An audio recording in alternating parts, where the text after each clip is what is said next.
What up, dude bros? I'm Frank. This is a video review of the Nerf Hyper Mach-100. This blaster is a hopper-fed, flywheel-powered, fully automatic blaster. It's very similar to the rival Perses. And of course, it shoots the brand new Hyper rounds. I have a separate video introducing the new Hyper rounds. But in short, they're very comparable to the rival rounds. They're much smaller in rubber instead of foam. They're similar, but not compatible at all. This is not close to a rival blaster. It's not compatible with rival rounds. It only shoots the new Hyper rounds. So let's get into it.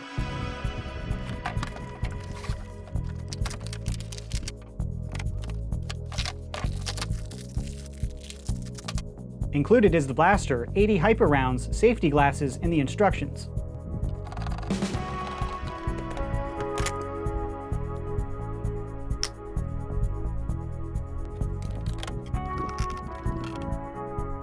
External overview of the Mach, starting up at the front. There is no in-strike barrel lug. Above that is an interesting sight system, so you don't have to raise it to use it as a sight system. This whole block of plastic is technically the front sight, which corresponds with the rear sight here. But if you want to, you can also flip up this little thing, which is another front sight. There's no corresponding rear flip-up sight, so it's going to be hard to use that to aim, but it does look a little cooler, so you have that. Behind that is a rival-style tactical rail. And on the left-hand side of the blaster, we have an access door right here. It's a pretty small access door because these new Hyper rounds are just smaller than rival rounds, but I did not need to get in there to clear out any jams or malfunctions with this blaster. Moving down, this is where the batteries are stored. To get in there, you remove this plate and it takes 6 D-type batteries, which is pretty heavy, especially compared to the Perses, which has a similar footprint. This is noticeably heavier than the Perses because the Perses uses a lightweight rechargeable pack instead of these super old school batteries. But there's nothing else to manipulate or control up in the front. This is just a comfy place for your offhand to sit. Moving up to the hopper, to get in there, you pull up on the door like that, and it only includes 80 Hyper rounds. However, I was able to fit in 110 Hyper rounds. You can technically shove in more than 110, but if you overcompress the hopper, it really disrupts the feeding. So I would personally load in about 100. It fits 110, but that's still pushing it. But Hasbro, you call it the Mach-100, you include 80, you say it only holds 80, but it holds 110?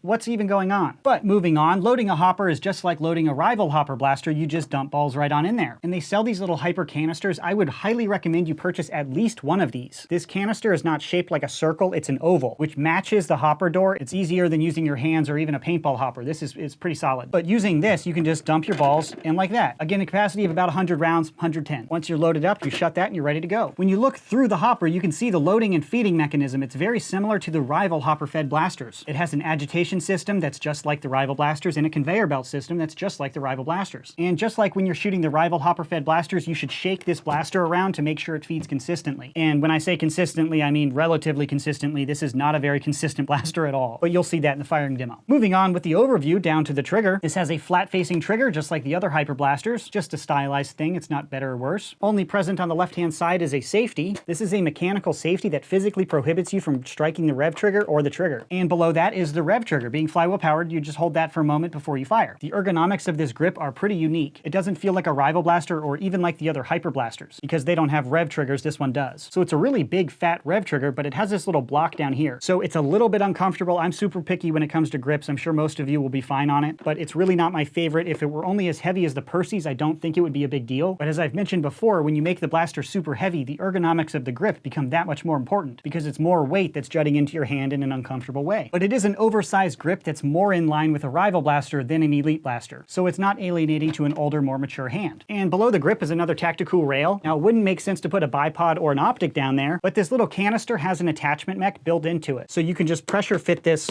onto the rival style rail. And that is actually usable how it is. That's a pretty good design. It holds in there pretty well during play, but then you go to rip it off to reload quickly. And honestly, even if you don't put anything on there, rails just look cool by themselves. And moving to the stock, this is a permanent stock that's not adjustable. There's no compartments or anything else to go over back here. That is an external overview of the Hyper Mach. Now I'll show you it firing.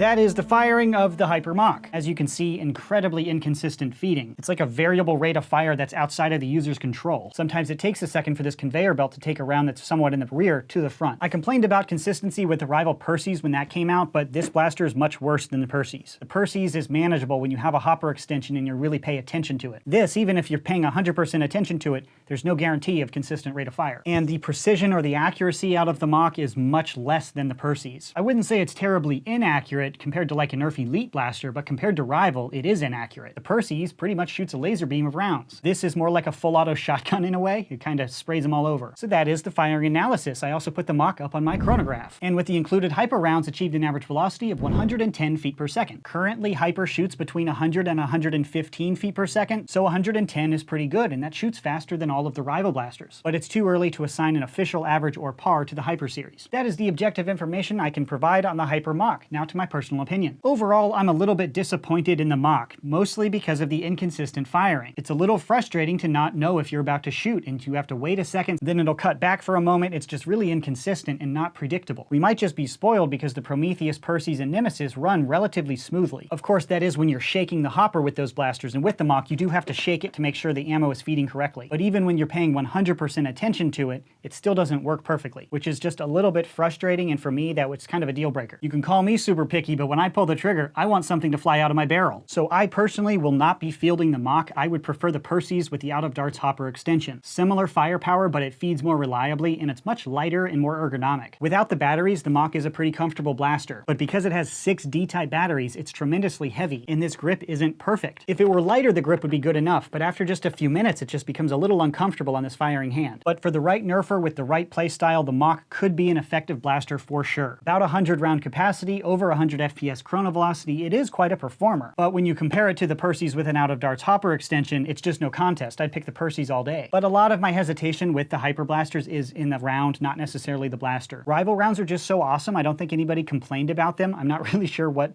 they're trying to do with this Hyper round. What does it achieve that a rival round can't do, except for extreme capacity? I don't know. So pretty mixed opinion. I personally will not be fielding the Mach because it's too inconsistent for my playstyle. I'm also incredibly demanding on all of my blasters all the time, but you guys know me. But hopefully I laid out all the information for you to make an educated purchase decision on your own. If you'd like to buy a Mach, I'll put a purchase link in the description box below. That concludes this video review. Thanks so much for watching, bros, and as always, stay tactical.